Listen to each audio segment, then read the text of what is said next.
This is the Travel and Tourism Show on Star FM. We are Star FM, sounding good all the time. Good evening and welcome to another exciting edition of the Travel and Tourism Show. I'm your host, Mazwi Shamu. We are in the month of September. It's Gunyana Groove here on Star FM. September is an exciting month in the tourism industry. Tonight is actually the eve of World Tourism Day. Joining me on the show tonight is Mr. Ivan Takawira Murombedzi, who is the Director of Domestic Tourism in the Ministry of Tourism and Hospitality Industry. Mr. Murombedzi, welcome to the show. Thank you for receiving me. Good evening, Zimbabwe. As we begin, perhaps what we want to know is, what is the World Tourism Day all about? The World Tourism Day is a day that has been set aside by the World Tourism Organization, WTO, which is a day that the world celebrates the achievements of tourism in various areas, especially in accordance with the themes that will have been chosen by the World Organization during the tenure of any particular year. This year, the theme for the World Tourism Day is Sustainable Tourism, a Tool for Development. This came about as a direct response to the declaration that was made by the United Nations General Assembly, which declared this particular year, 2017, as an international year of sustainable tourism for development. So obviously the UNWTO wanted to respond direct to it, since it was a year that is dedicated to tourism this time around. So this is a year where we are celebrating the achievements and also trying to invoke in ourselves better initiatives, more initiatives as to how we can improve the direction and scope of our tourism as a sector worldwide. Okay, perhaps you could explain to us, what do you mean by sustainable tourism? Sustainable tourism in the everyday parlance is saying tourism that is incremental, and in both in quantitative and qualitative parameters. It is tourism that should continue for a foreseeable future without necessarily changing its texture, so to speak, but to improve the texture. That is sustainable tourism. It is tourism that when we outlive a year, next year we should see as a starting point the very step that we left the last year. And then we continue and improving on it on a sustainable basis. That is on a continued basis. In which areas are we looking at? Are we looking at environmental aspects? Mm-hmm. Are we looking at social aspects? Okay. What exactly do you... We do have 5 key areas. The first one is the inclusive and sustainable economic growth. What is the role of tourism in that? The other one is social inclusiveness. Employment and poverty reduction. What is the role of tourism in that? Is it inclusive enough? Are we taking all who are supposed to be on board? The other one is we want to utilize the resources efficiently and also protect our environment and also adapt to climate change. So tourism is not spared the vagaries of climate change, because we depend on environment most of the time, especially in Zimbabwe. So when the environment is bad, our tourism will be bad. And when the environment is good, so our tourism is also good. And we also look at the other, which is cultural values, diversity and heritage. As a people, we have got our culture to preserve. We have got our diversity as an economy, and also our heritage, that which we have been bequeathed by our foreigners. So in Zimbabwe, this is our forte. You see, we depend on this. If you talk about your great Zimbabwe, that's precisely what you're talking about, heritage. If you talk about your pristine, Eastern Highlands, for example, this is exactly what we're talking about. We are talking about our culture, our values. We are talking about our environment, our planet as a pristine place. And then we also talk very much, which is also in the case of Zimbabwe, a dividend, peace and security. We can talk of all other things as sundry in Zimbabwe, but peace and security is our dividend. It's something that we thrive on, and tourists are attracted to places where they can find peace. And Zimbabwe is a place where such peace is abound. And security, I think you can bear testimony to the point that Zimbabwe has never been found having fighting, be it civil war or against neighbors. Whatever wars we talk about here are basically words. War of words, not of using weapons. So I think that's a dividend that we thrive on as Zimbabwe. Okay, I can sort of visualize some of the things that you're talking about, especially in terms of environmental aspects of sustainability. I can see how those can be done. We've got many drives, I think, like cleanups, yes, in preservation and conservation of things. Yes. Could you give us an example on cultural values? How can we make those sustainable as part of tourism? Yes. You see, if you check now in our schools' curricula, you find that there is this aspect of cultural inculcation in our kids. Every school, basically, of today, you will find that there is some village model that is put in place. That is with the culture in mind. We do not want our progeny to lose sight of where they came from, because they may not know where they are going. So culture to us is very much embedded.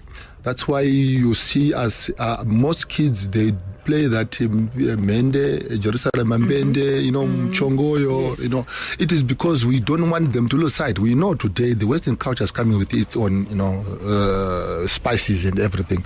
But nevertheless, the healthy food is that which your mother, taught you how to cook and to eat. That's culture for us. So we really cherish culture, and this is something that we hold on to and we share with the world. Part of it is shared through carnivals. I think you have recently witnessed a carnival that happened in Zimbabwe. That's where we show our culture in their varied forms. You talk of our Gulo wa Mkulu, you talk of our Mbendes, as I was saying. You talk even Urban Groove. It's a culture which is sort of taken out of Western, but we have our own way of dancing, isn't it? Yes. We have our mseve. That's something that we are creating ourselves. That's also part of culture. We don't want it to be adulterated by the Western cultures, where you virtually, even leave your own way of pronunciation because you want to sound English and sound American. But we want to remain Zimbabwean, speaking English, and people knowing that we know the English, but we are speaking Zimbabwean. That's part of culture. How do we draw the line? Yes. How do we then teach these young children? Be proud of your culture. Be proud of yourself as a person to begin with. If you don't love yourself, no one will love you. So if you love yourself, people will say, why does he love himself so much? So that fascinates them, and hence that draws them like a magnet to yourself. So as a country, we are now running with what we call nation branding. We are talking holistically now. As a nation, do we have something that we hold on to say, this is us as a people? You see? So the moment we do that, we have got a rallying point, as a country, to say we as Zimbabweans are identified by our languages, our culture, our cuisine, all these aspects will identify us. So we should cherish it instead of going for the Shangri-Las and the like, but we should cherish our own cuisine and our own way of life. So that's something that in tourism we want to sort of flag a lot. Yes, you flag what you are, and then people want to see what you are rather than to come and see what they are in you. Yeah. Okay. Back to the World Tourism Day. What is in store? This time around we will be in Bulawayo. And Bulawayo, as you know, is a hub of culture and heritage. Yes. And the Bulawayans are really known for being outgoing in that towards that aspect. So we are trying to bring the Harare Carnival to Bulawayo, albeit in a sort of a miniature form. But we want to have a mini carnival in Bulawayo, where the region will be showcasing their cultures. They are very cultures. And after the celebrations and after the ceremonies, we also planned to have in the evening a concert. But that will hinge more on the availability of the resources that we've got. We want to try to make the people happy with it as little as possible. You see, so we in as much as we want to be spendthrift, but we want people to maximize on it. So we are going to try to maximize our happiness on the 27th using a fusion of a mini carnival and then concert at the end of the day. So all roads lead to Bulawayo. All roads lead to Bulawayo. That's great. That's very good. What are the initiatives that are supporting the International Year of Sustainable Tourism as it's linked to the World Tourism Day? You see, the whole year was supposed to be a year filled with activities supporting this theme. But okay, we did some, and we did not quite do the others. But in terms of cleanup campaigns, that is taking care of our environment, I think various actors came into play. Where we were in the city, cleaning up our city. We wanted to go to the Kopi, but the Kopi area, because that's a vantage point for tourists. Yes. But then we couldn't mobilize the critical mass of stakeholders to partake in that. However, we also managed to have some symposiums, where we were talking about various topics to do with tourism. For example, how best we can adapt to climate change. For example, how best we can then guard against loss of our fauna, which is more of a problem to Zimbabwe. That's our wildlife. Yes, our wildlife. Mm-hmm. That is, we are talking about our elephants, our hippos, our buffaloes. You see, so we did hold such symposia for us as stakeholders to agree and come up with initiatives to curb it. Biodiversity is another area which we discussed, even water and renewable energy. Our tourism is a sector that uses a lot of energy, a lot of water. You see, we are like frogs. We thrive in water and energy. We need light, be it daylight or not. You see, so we are trying to come up. We were trying to come up with ways in which we can minimize the drainage, of usage of energy, and also maximize on greening the economy, because that's one aspect which we look at as a constituent of our sustainability efforts. Yes. Surely that can't be done from a planning point of view only. How are the people who are on the ground? How are they? What knowledge is there for them to take this up and join you? Yes. In being more sustainable. We in tourism we use the word inclusivity. Inclusivity in that we are saying, as you do anything in tourism, you need to have people who are enthused to follow you.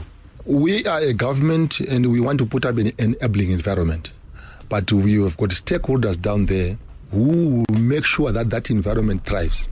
So one thing what we have done as a ministry is that we were trying to involve our local communities a lot in much of our endeavors. Communities are the custodians of those facets I was talking about, the heritage issues, our forests and our forts, they are the custodians. So if we don't make them be aware that they are the owners and they are the ones that are the eyes and ears of government, we lose them. And when we lose them, they can do anything. They can become they can cause even more havoc than the person you are guarding against. So we are involving communities, and we are encouraging communities to come up with ideas of how they can lure, people to their localities, lure tourists. They can come up with clubs, for example, dancing clubs, especially when they are in the proximity of attractions. Okay, they can come up with their cuisine. They can come up with even our wild fruits. They can come up with something like that, where they can come and entertain.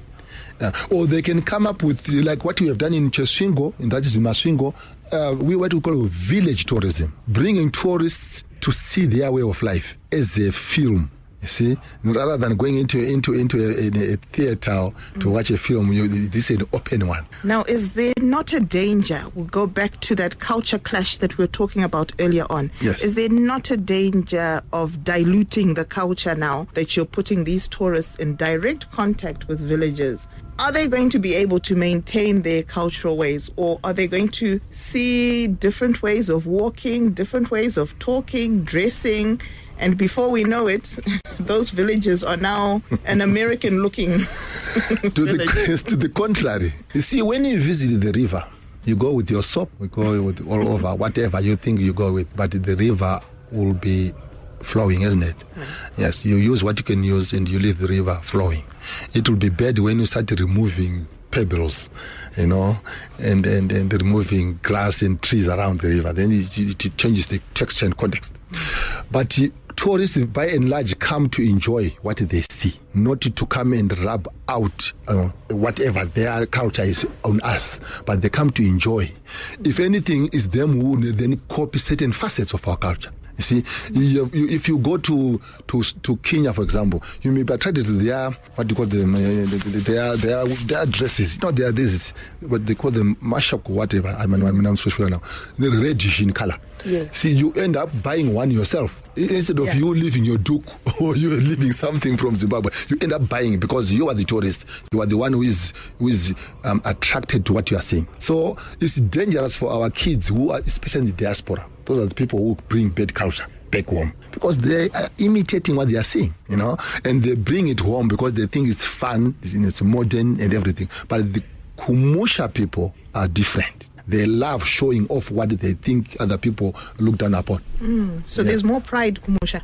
Very much. That's why we always encourage our kids after closure of schools, go to Kumusha to Dimbuyas. All right. What is the tourism master plan? I've heard this being thrown out several times. Yes. What is that? Yes, this is a plan, it's a guiding tool. What we are doing with the master plan is we are virtually visiting all areas of Zimbabwe to gauge the readiness and the potential of tourism development in the various corners of Zimbabwe. So it was done through a consultant, and we came up with about 11 development zones in the master plan, starting with the Victoria Falls, going down Kariba, going to Manapools, going around the Eastern Highlands, back to Gonarejo, and then we ended up coming inland again to Bulawayo, Matopos. So it's a guiding instrument which will guide us in our investment drives in tourism and making sure that we are investing in the right area for a particular kind of tourism facility or attraction. So that becomes a guide. It should be now followed by some detailed, feasibility studies. You see, so the feasibility will then ascertain whether what we envisage to put up in a particular area is indeed the right thing, given the ecology and the setup and everything. There are places where we need to put, say lodges. There are places where we put theme parks. There are places where we should leave it in like wild. We put only campsites.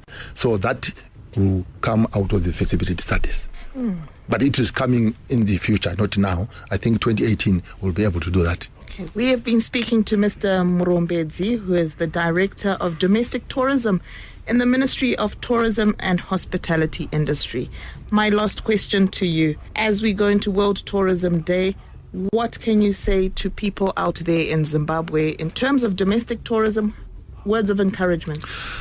Actually, the thrust now and drive of government is to shift our focus and hit hard on domestic tourism. Why? Most countries that are advanced, that are thriving in tourism, they use their domestic resources, including people. Because in Zimbabwe, for example, much of the revenue derived from domestic, from our tourism sector is derived from domestic, because it's driven by MICE, you see, our meetings, our investments, our conferences and exhibitions. So domestic tourism is now the trajectory to follow. That's what we have said. Our president said, know your Zimbabwe. People should know their country. So we are now on a domestic tourism drive. We want you to visit your country, to know your country. That's when you can be proud of your country, if you really know what endowments you have got. Yes. Mr. Murobezi. So we are saying to the generality of our citizens, please let us be proud of what God has given us here in Zimbabwe, and let us enjoy it, share it, and sustain it in tandem with the theme. Let's sustain this so that we leave it as intact as we found it. Mr. Murobezi, thank you very much. I'm sure you've enjoyed listening to that. We are Star FM sounding good all the time. Send us your views on our WhatsApp platform 263-734-610-613. It's World Tourism Day tomorrow, so get involved somehow. Go visit one of our lovely places or attractions in our beautiful country, Zimbabwe. Don't forget, you can get in touch with me on my Facebook page or on Twitter, Mazwi Shamu. Till next time, happy traveling. Thank you for tuning in to the Travel and Tourism Show on Star FM.